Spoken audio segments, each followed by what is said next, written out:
The Cardinals are showing some fight. We'll talk about their win on Saturday over the Cubs and what to expect on Sunday, coming up on Be Shafe Daily.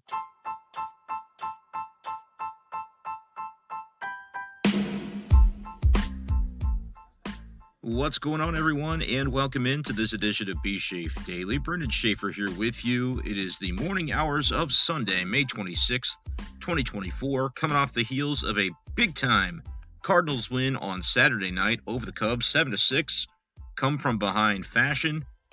Joining you here from northern Missouri, not my usual recording setup, so please do excuse the quality. We'll be back to our normal setup by Monday, covering the Cardinals from all angles here on the Brenden Schaeffer St. Louis Cardinals Writer channel. So make sure to hit that subscribe button for Cardinals content all season long. And like I said, the audio quality usually much higher, but I figured after a game like last night, it would be a crime not to at least record something and talk about the win. 7-6 over the Cubs. What an exciting game. And it just feels like, we've been asking the question, are the Cardinals back? Last night, it felt like the Cardinals were back just because of the intensity of this Cardinals-Cubs rivalry.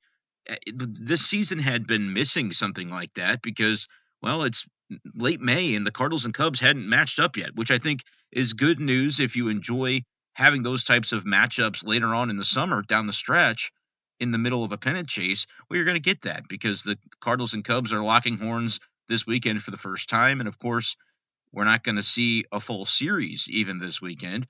And maybe, depending on the rain in the forecast for Sunday in St. Louis, Saturday's game is the only one you get. So we'll see as far as whether Sunday night's game gets played or not. We know that Friday's has already been moved to July 13th as part of a doubleheader. But, man, is there anything better than Matt Carpenter sparking a Cardinals win against the Chicago Cubs? That was a lot of fun last night. And for Carp to be right in the middle of it all with his big RBI hit to tie the game at 4. Alec Burleson, heck of a base running play and a really good slide because at first I wasn't sure watching the replay whether he was in or not.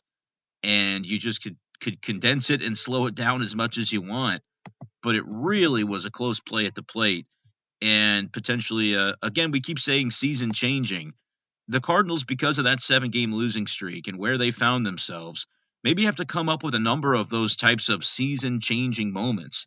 And I used that phrase when it came to the play the other day with Lars Nootbaar in right field to close out the sweep against the Orioles.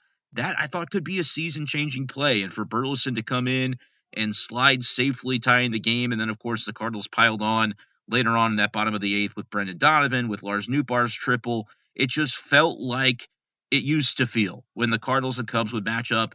And maybe you think back to the Paul DeJong, or rather Yadier Molina and Paul DeJong going back-to-back on Craig Kimbrell at Wrigley, like those types of moments in this rivalry. I feel like this 2024 season, that's what it was missing to this point. Obviously, it's missing a winning record for the Cardinals, although they are getting much closer to being able to pull that off. But let me know if out there in Cardinals land you agree with me, the notion that, something about Cardinals-Cubs as the weather warms up in a game like last night, come from behind, and then you had to hold them in the top of the 9th with Ryan Helsley, which normally is pretty much automatic for the St. Louis Cardinals this year, and this time it wasn't. A lot of just kind of lazy hits, though. It wasn't necessarily that Ryan Helsley was getting beat around too bad. It was just one of those innings where hits seemed to continue to fall in against him. He gave up a couple of runs, gave up 4 hits, but ultimately got save number 16 on the season with the ball back up the middle and the flip to second base to secure the win. It was a crazy, crazy win for the Cardinals, and we'll play a little bit of audio courtesy of Corey Miller of Channel 5, who posted some video to Twitter last night of Alec Burleson talking about his mad dash to the plate on Carpenter's hit. I just want to start by saying I was running above league average, so I'm faster than most of the league. Not most of the league, but half the league. Donnie told me. I don't know if it's accurate, but that's just what he told me, so he made me feel good. And Miles thinks he's faster than me, but that's not true. But no, I knew that I didn't realize he had the ball in his hand, but I knew I got in between his two arms. I knew I had got in between, but even if he tagged me with his glove, he had the ball in his hand, so it still would have been safe. So Alec Burleson having some fun with that post game. Brendan Donovan went into the video room evidently to track down the Statcast data of how fast Burleson was running, because Burleson, he's always talking about his speed, and it was kind of the funny quip from back in January at winter warm-up when everybody was commenting on Luke and Baker and how, man, Luke and Baker, you look really good, you trimmed down, and then Burleson comes in and he does his whole interview, his whole podium session, and at the end of it, he said, nobody asked me about how good I'm looking. I lost 15 pounds this offseason. Like, it's kind of tongue-in-cheek, but kind of not. But that's just more of the Alec Burleson experience, talking about how he was faster than league average on his run to the plate. And look, man, it ends up being a kind of a gutsy decision, I guess, to not go for a pinch runner for Alec Burleson at that point. But Alec Burleson says, no, I don't need a pinch runner. I'm faster than league average. And according to the Statcast data, evidently, that is exactly what he was. Reading this tweet from Jeff Jones, per Statcast from the Cardinals, Burleson maxed out at 27.6 feet per second, which is indeed above league average. He went from second to home in 7.31 seconds, his second fastest time of the year. And Brendan Donovan, a quote that Jeff Jones shared, said he dove into the video room post-game to get the data. Quote, had to make sure he was going hard, he said, smiling. So Cardinals are having fun. Like, that's the thing, man. At this point in time, the season feels a lot more fun. Again, anytime Matt Carpenter is contributing to a Cardinal win over the Cubs, that feels fun too. And in year of our Lord 2024, like, it's still happening. I don't know. I don't know what we necessarily envisioned when the Cardinals announced that they were bringing Matt Carpenter back, but I think it might have been something about like this. Like, his numbers overall for the season aren't too great. He's not playing as much right now because Burleson is getting more opportunity as a DH. And Carpenter, of course, spent some time on the injured list. But coming up with clutch moments like that, I think certainly was part of what you could have envisioned for Matt Carpenter. And he takes the pinch hit opportunity. He's now hitting 258 on the season, 614 OPS, pinch hitting for Ciani in that situation. And then it was a pinch runner, Dylan Carlson, that came in to score. So interesting the way that Ollie Marmol seemed to press all the right buttons again tonight, and the Cardinals are now riding high. They're 24-26. We'll see what becomes of Sunday potentially to be able to claw even closer. They're only 2 games back of the Cubs right now, and if they could find a way, we said it before Saturday's game, now that it's only a 2-game series instead of 3, and I know eventually you'll have to make up that third game, but it sort of changes the dynamic of how easy versus how difficult it is to come out of a weekend with a quote-unquote sweep, without losing another game, essentially, and maintaining that momentum, because that was part of the concern after the Cardinals had multiple off days following Wednesday's, not doubleheader, but 1 1/3 header, however you describe it, was that, man, they're riding high. They just swept the Orioles, but now you have to take a couple of days off because of the off day on Thursday, the rain on Friday. What's it going to look like for the Cardinals to have to wait till Saturday night to play a game? And they got a hard-fought win, 7-6 over the Cubs, and they're in a spot now where, yeah, they had a couple of days off, but the momentum doesn't seem to have dissipated. If anything, the way that Saturday's win played out, I would say that their momentum is even stronger now. Cardinals bats, look, they didn't mind the couple of days off. 15 hits for the Cardinals last night, only 1 walk, so they were earning everything that they were getting off of Cubs pitching.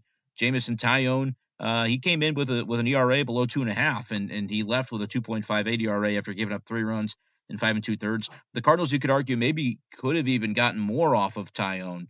He gave up 9 hits and walked a man in the game.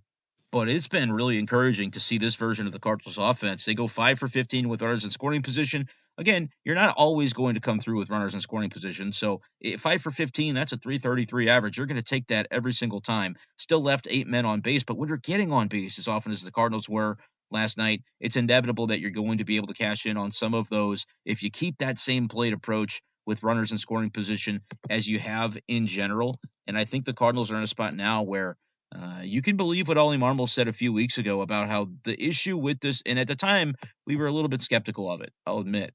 But he said the issue with this Cardinals offense, when he was asked about, hey, you guys are struggling with RISP, and they were dead last in the league in batting average with runners in scoring position. We talked about CRISP on the podcast all the time, Cardinals RISP, and said, look, that's not really the way they look at it as being the issue with the team. It's just in general, they're not taking the types of at-bats they need. It's a problem with the offense that is all-encompassing rather than just isolating with RISP. And if they can come around in general, they're going to come around in those clutch scoring opportunities.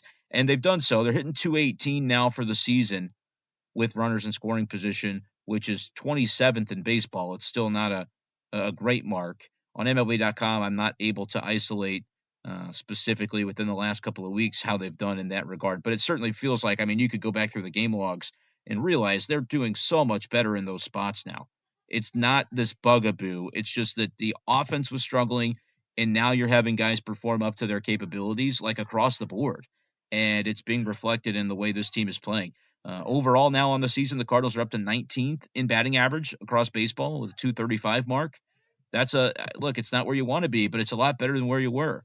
Same thing when it comes to OPS, still lagging behind there a little bit because, as we know, they haven't had a ton of power. But you have games like last night where you're able to rally without necessarily relying too much on power. Although Lars Nootbaar with his triple, a single would have scored Donovan in that spot to pad the lead, but he did have a triple, so that's good to see. Cardinals are 22nd in MLB in OPS at 675.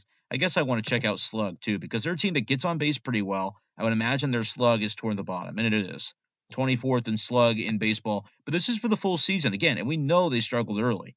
That was a given. They're 14th in on base percentage though across the game at 311, and they're not. I mean, just percentage points behind the teams in front of them to where you could see this team easily finishing the season top 10 in OBP. And what do you do with that? Do they end up being a team that can consider itself a good clutch hitting team more than just for a week or two? That's going to maybe have something to do with how many runs they ultimately score at the end of the year and whether they rank very favorably in that statistic. I'll check that one out before I close out the MLB.com stats page. They're still 27th in runs scored. So that's an area that you're going to hopefully see some more regression toward the positive, as they have done in recent days and weeks. But also the Cardinals have only played 50 games. You look at a lot of the other teams around them in that category, they've played 53, 54, 51. So there's some games yet to be played for the Cardinals due to the recent rainouts and just off days in general and the quirks of the schedule. So they're going to be okay, I think, in terms of what they are offensively. But let me know in the comments section below how you're feeling about this Cardinals offense and whether this is something that you believe can be sustained. Like, are you a believer now in the Cardinals in the way that they have come around recently as they continue to chase down the 500 mark? I think the quicker they can get back to that, the quicker you can feel like the beginning of the season was just a bad dream and it wasn't a reflection of who this team could be this year. I know we were all a little bit spooked about what was happening at the beginning, and that's natural after a 71 and 91 campaign, and then you feel like there's not a ton of turnover on the roster, especially on the position player side, and then that position player group just completely falls off the map to begin the year. That was a frightening period of time for the Cardinals, but you're getting that kind of offensive infusion lately that's, I feel like, gonna be something that they can sustain, maybe not to the level that they've done over the past 15 days, which according to MLB.com, they're 8th in the league in runs scored over that period of time. And in terms of batting average, in terms of OPS, they're 2nd in baseball, behind only the Yankees over the past 15 days. That's 15 days, not 15 games. But the Cardinals also lead Major League Baseball in batting average over the past 15 days. And the only reason the Yankees are ahead of them in OPS is because they hit like 100 home runs off of Yu Darvish the other night. I think that was Friday night. It was crazy. I was watching on MLB TV, and I had not realized I was on the San Diego version of the broadcast, because every time I'd look up as I was doing some work and I'd see another home run, and I'm like, why aren't these broadcasters more excited? I'm like, oh yeah, I'm on the Mike Schilt broadcast. My bad. I should have been on I always want to be on whatever broadcast is like that team is winning, just because it's fun to hear that announcer get to be excited. So I switched it, and then I caught like 2 more home runs on the Yankee broadcast. Anyway, the Cardinals are one of the best offenses in baseball over the past half a month. 2nd in OPS, leading the league in batting average, leading the league in on-base percentage as well over the past 15 days. I'm gonna see past 30 days too, because I wonder how much has just this recent surge caused them to technically be a pretty good team over the past month. They're 14th in baseball OPS over the past month. Slug is certainly something that's still kind of holding them back, but the Cardinals over the past 30 days are 7th in the league in on-base percentage. So I think this is something they can sustain. This is not just necessarily a drop in the bucket They're also top 10 batting average over the past 30 days. Now, most of that has come from the last 2 weeks, and before that they were struggling. But to be able to overcome it that quickly shows how far and above they are achieving at this point. And you can still say, well, all right, at the beginning of the year, we thought pitching would be the thing that could hold them back, and maybe you still feel that way. And I don't think it's too unreasonable to necessarily have concerns about that. But again, last night, a start by Miles Mikolas, if this is the start he gives you every single time, you're going to live with 6 innings and 3 runs from him. He also, I believe, 6 strikeouts for him might have been a season high. But Miles Mikolas was efficient, only 82 pitches. And then they say, look, it's 7th, 8th, 9th. We're going to go with the guys that, that we believe can get us the job done here in our bullpen. And we saw the triumvirate, Kittredge, Romero, and Helsley. JoJo dancing around some traffic. Kittredge gave up an unearned run. We know what happened with Helsley, but for them to still be able to cover it, and those guys' ERAs for the season are all still pretty sterling. Like Miles Mikolas, that spot in your rotation, if he can be just that quality start merchant and not have too many games where he gets beat up and goes 5 innings and gives up 5 runs, because that's going to, his ERA is going to probably be about 5 if his better games are 5 innings, 1 run, 6 innings, 3 runs, like we've seen from him a little bit more recently. But that's 3 starts in a row now for Miles where he's either been quality, 6 and 3, or he's given you a start that doesn't qualify as a quality start, but 5 innings and 1 run that he had against Boston is another start that gives you a chance to win.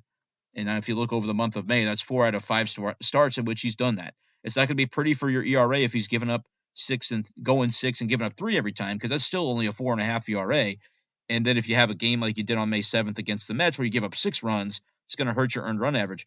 But I think you can look at his body of work and say, if he can just get you quality starts more often than he doesn't, it's not a number 2 in a rotation. And you'll have to have a different conversation come playoff time about who behind Sonny Gray the Cardinals could legitimately lean on.